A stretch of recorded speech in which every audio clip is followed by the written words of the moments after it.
আজ আপনাদের ভালোবাসা নিয়ে আবারও শুরু করছি আজকের রেসিপিটা। তো আজকের রেসিপিটা আমি কিভাবে করছি সেটা তো প্রথম থেকে লাস্ট অবধি অবশ্যই দেখতে হবে, তবে খুব সুন্দর লাগবে। এটা একটা দারুণ সুন্দর সবজি রান্না। তো প্রথমে আমি কড়াইতে তেল দিয়েছি, তেলের সঙ্গে পাঁচফোড়ন। তো পাঁচফোড়ন দেওয়ার পরে আমি একটা বড় সাইজের পেঁয়াজ কুচোনো সেটা দিয়ে দিলাম। দিয়ে দেওয়ার পরে এটাকে কিছুক্ষণ নাড়াচাড়া করে নিয়ে এর সঙ্গে আমি কয়েকটা কাঁচা লঙ্কা চেরা সেগুলো এর মধ্যে দিয়ে দেব। তো আমি এখানে কাঁচা ঝালটাই ইউজ করব, কোনো শুকনো ঝাল এখানে দেব না। তো এগুলো ভালোভাবে নাড়াচাড়া করে নিয়ে আমি কুমড়োর লতাগুলোকে ভালোভাবে ছিলে পরিষ্কার করে ছোটো ছোটো করে কেটে টুকরো করে নিয়েছি। তো নেওয়ার পরে ওগুলোকে পরিষ্কার করে ধুয়ে রেখেছিলাম জল ঝরিয়ে। তো এগুলো দিয়ে দিলাম তেলের মধ্যে। তো দেওয়ার পরে এবার পরিমাণ মতো লবণ আর হলুদ গুঁড়ো এগুলোকে দেওয়ার পরে ভালোভাবে একটু মিশিয়ে নিতে হবে।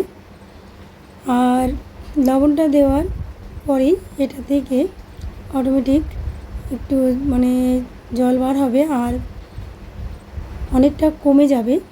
তো যাই হোক, আমি এটাকে একটুখানা ঢাকা দিয়ে রাখবো। তো ঢাকা দিয়ে রাখার 2 মিনিট পরেই আমি আবারও ফিরে আসব। ফিরে আসার পরে এটাকে একটু নাড়াচাড়া করে নিয়ে এর মধ্যে আদা আর জিরে বাটা এগুলো 1 চামচ মতো দিয়ে দেব।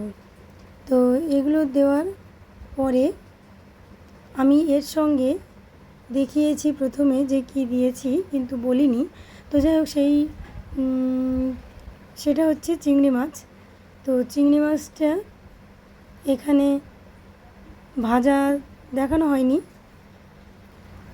তো সেটা আমি ভেজে তুলে নিয়েছি। অবশ্য সেটা চিংড়ি মাছটাকে হালকা করে ভেজে নিতে হবে, খুব বেশি ভেজে নিলে কিন্তু ভালো লাগবে না, তাই হালকা মতো ভেজে তুলে রেখেছি। তো এগুলো আগে ভালোভাবে শাকটাকে একটু কষিয়ে নিলাম। তো নেওয়ার পরে সামান্য জল দিলাম। তো সামান্য জল দেওয়ার পরে আমি এবার চিংড়ি মাছগুলোকে এর মধ্যে দিয়ে দিচ্ছি। তো এগুলোকে দিয়ে আমি ভালোভাবে মিশিয়ে নিলাম। তো মিশিয়ে নেওয়ার পরে এটাকে আরও কিছুক্ষণ ঢাকা দিয়ে রাখবো।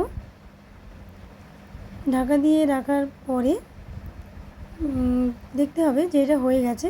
তো যদি আমার এই রান্নাটা এই কুমড়ো লতা দিয়ে চিংড়ি মাছের রেসিপিটা যদি আপনাদের ভালো লেগে থাকে, তাহলে অবশ্যই আপনারা এইভাবে চটপট বাড়িতে রান্না করে ফেলুন, আর দেখবেন ভীষণ ভালো লাগবে। আমার তো এই একটা সবজি দিয়েই পুরো ভাত ফিনিশ হয়ে গেছে।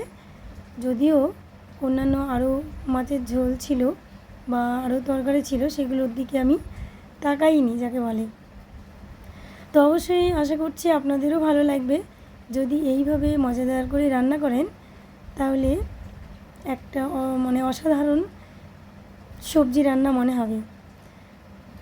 তো আমার এই ভিডিওটি তো প্রথম থেকে লাস্ট অবধি সুন্দরভাবে আপনারা বসে বসে দেখলেন, তার জন্য আপনাদের অনেক অনেক ধন্যবাদ রইল।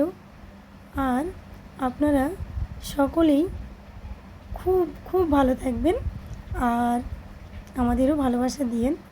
ধন্যবাদ।